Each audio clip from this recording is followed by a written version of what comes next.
Item ಯಾವುದೇ ಇರಲಿ try ಮಾಡಿ ಆಚಿ ಚಿಕನ್ ಮಸಾಲಾ. ಕುರ್ಚಿ ಕದನದ ನಡುವೆ ವಿರೋಧಿಗಳಿಗೆ ಸಿಎಂ ತಿರುಗೇಟನ್ನು ಕೊಟ್ಟಿದ್ದಾರೆ. ತಮ್ಮ ಮೇಲೆ ಆರೋಪ ಮಾಡ್ತಾ ಇರುವ ವಿರೋಧಿಗಳಿಗೆ ಟಾಂಗ್ ಕೊಟ್ಟಿದ್ದಾರೆ. ಕುರಿ ಕಾಯ್ತಾ ಇದ್ದವನು ಸಿಎಂ ಆಗಿದ್ದೇ ಪಟ್ಟಭದ್ರರ ಕಣ್ಣು ಕೆಂಪಗಾಗೋದಕ್ಕೆ ಕಾರಣ.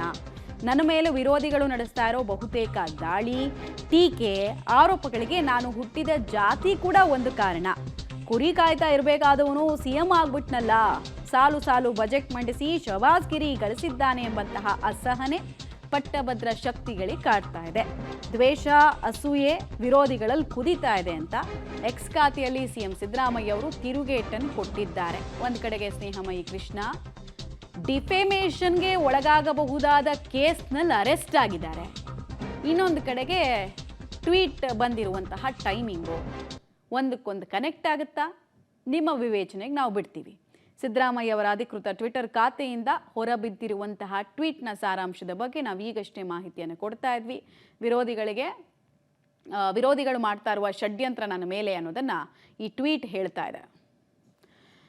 ನೋಡಿ, ಈಗ ಹೇಳ್ತಾ ಇದ್ವಲ್ಲ ನಾವು, ಪಟ್ಟಭದ್ರರ ಕಣ್ಣು ಕೆಂಪಗಾಗಿಸೋದಕ್ಕೆ ನನ್ನ ಜಾತಿ ಕೂಡ ಕಾರಣ ಆಯಿತು, ನನ್ನ ಮೇಲೆ ವಿರೋಧಿಗಳು ನಡೆಸ್ತಾ ಇರೋ ಬಹುತೇಕ ದಾಳಿಗಳು ಮಾಡ್ತಾ ಇರುವ ಟೀಕೆ, ಆರೋಪಗಳಿಗೆ ನಾನು ಹುಟ್ಟಿದ ಒಂದು ಜಾತಿ ಕೂಡ ಕಾರಣ.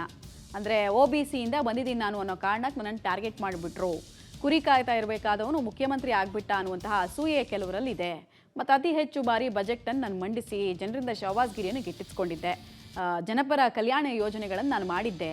ಇವೆಲ್ಲವೂ ಕೂಡ ನನ್ನ ಮೇಲೆ ಹಗೆತನ ಸಾಧಿಸ್ತಾ ಇದ್ದವರ ಕಣ್ಣು ಕೆಂಪಗಾಗಿಸಿದೆ. ದುರುದ್ದೇಶದ ಲೆಕ್ಕಾಚಾರ ಅವರ ಮನಸ್ಸಲ್ಲಿದೆ.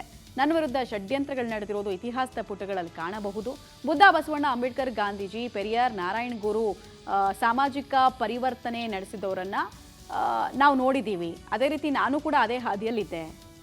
ಬಸವಣ್ಣ ಅವರು ಏನು ತಪ್ಪು ಮಾಡಿದ್ರು, ಅವ್ರ ವಿರುದ್ಧ ಎಂಥ ಷಡ್ಯಂತ್ರ ಆಯಿತು ಅಂತೆಲ್ಲ ಇತಿಹಾಸದ ಕೆಲ ಉದಾಹರಣೆಗಳನ್ನು ಕೊಟ್ಟಿದ್ದಾರೆ.